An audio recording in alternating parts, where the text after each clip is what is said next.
ब्रह्मांड आयुर्वेद फार्मेसी स्वागत करता है आप सभी का हमारे YouTube चैनल पर, जहां साध्य और असाध्य बीमारियों का अचूक इलाज है।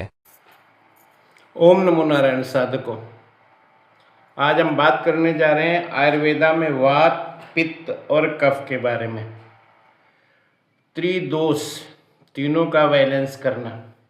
प्रकृति में या शरीर में तीनों ही चीज़ें विशेष महत्व रखती हैं।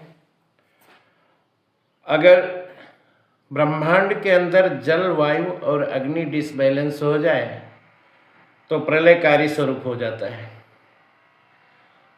क्योंकि जल कफ का द्योतक है, वायु वात का द्योतक है और सूर्य से द्वारा उत्पन्न जो अग्नि है ये पित्त का द्योतक है। इन्हीं तीनों चीज़ों के दोष से शुरू होता है आयुर्वेद की पद्धति से त्रिदोषों का निदान, और इन्हीं तीन दोषों पर ही शुरू होती है आपके जीवन में सारी बीमारियां। जब हमारे शरीर में जल का अधिकतम भाव हो जाता है तो हमें कफ हो जाता है, जब वायु बढ़ जाती है तो वात रोग हो जाता है, और जब अग्नि तत्व बढ़ जाता है तो पित्त रोग हो जाता है। पित्त शरीर पे लाल लाल चट्टे का आ जाना, गले में जल जल करना, वोमिटिंग या बमन की क्रिया में हरा हरा चीज निकल जाना। ठीक उसी तरीके से जब हमारा गैस क्रैश नहीं हो तो वायु जोड़ों पे जाकर के रुक जाता है, तो जिससे गठियावात, आम्रवात और वात, ये तीन बीमारियों का निर्माण हो जाता है। तीन चीज़ों से आयुर्वेद में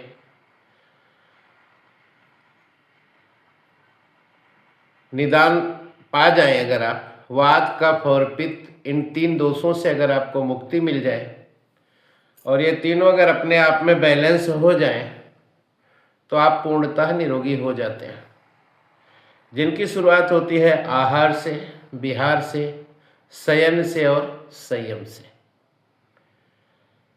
क्या खाना, क्या नहीं खाना, कब खाना, कब नहीं खाना, किसके साथ खाना, किसके साथ नहीं खाना। यहाँ साथ का मतलब किसी वस्तु या भाव से नहीं है।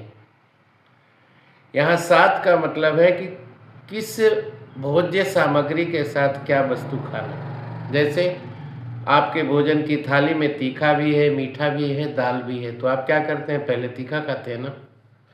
लेकिन ऐसा नहीं करना चाहिए। तीखा बाद में नहीं, तीखा पहले खाएं और मीठा बाद में खाएं। बर्तनों का भी अभाव है कि जिस तरीके से किस बर्तन में आप भोजन कर रहे हैं। जैसे पीतल की, तांबे की थाली में अगर आप दाल खाएंगे, दही खाएंगे तो नुकसानदेह हो जाएगा। इस तरीके से पात्र, भोजन, स्थान और भोजन को कितनी देर चबा करके आपने खाया, इस पे निर्भर होता है। अगर भोजन को आपने जल्दी जल्दी खाया और खा के गुटक गए तो आपको गैस बनेगा ही बनेगा।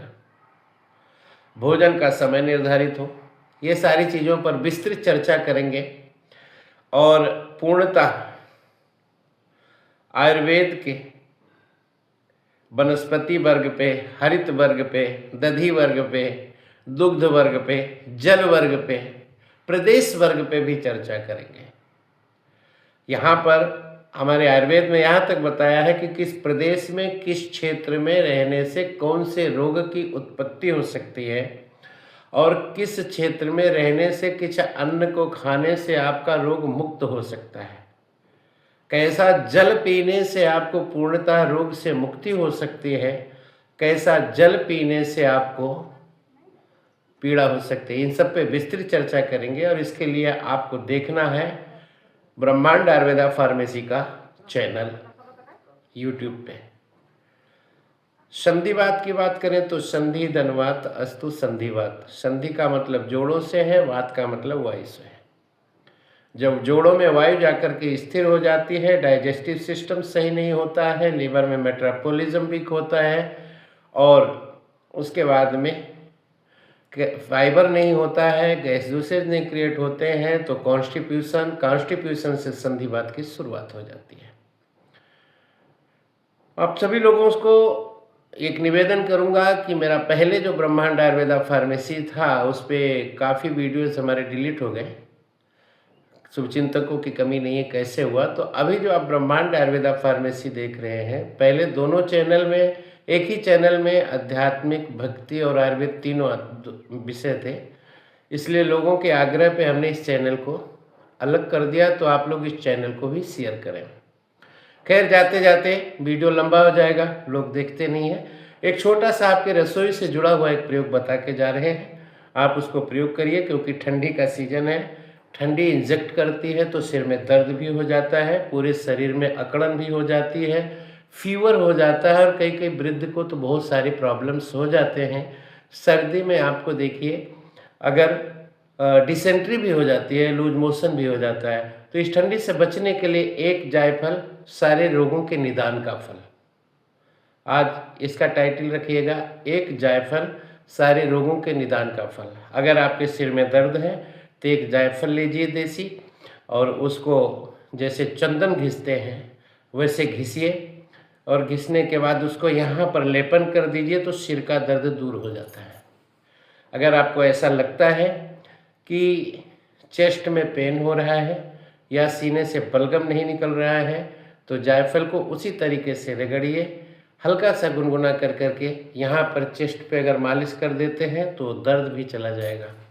आपका लीवर में प्रॉब्लम है, गर्मी है, मसाले की कमजोरी है, भोजन अपच हो रहा है, मुंह में छाले आ जा रहे हैं, तो बार बार अगर आपके मुख पे छाले आ जा रहे हैं तो उसके लिए आप एक जायफल को लीजिए, उसको चंदन की तरीके से घिसिए और उसको गर्म पानी में लेकर के सुबह शाम 2 बार कुल्ला कर लीजिए, कुल्ला कर लीजिए, तो आपका जो जायफल है वो आपके मुंह के छाले को सिर्फ 3 दिन में ख़त्म कर देता है।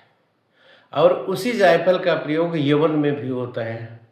जायफल का पाउडर, मेथी, लहसुन, इलायची, इनके प्रयोग के बारे में हम अगले वीडियो में चर्चा करेंगे कि इनका कैसे सेवन करें और आप मुक्ति पाएँ। तो ये सिर्फ आप समझ के चलिए कि आज हमने इसमें सिर्फ त्रिदोष वर्णित चीज़ों पे चर्चा करी है। तीनों दोषों पे, वात, पित्त और कफ पे विस्तृत चर्चा के लिए आप देखें हमारा अगला वीडियो। नमो नारायण।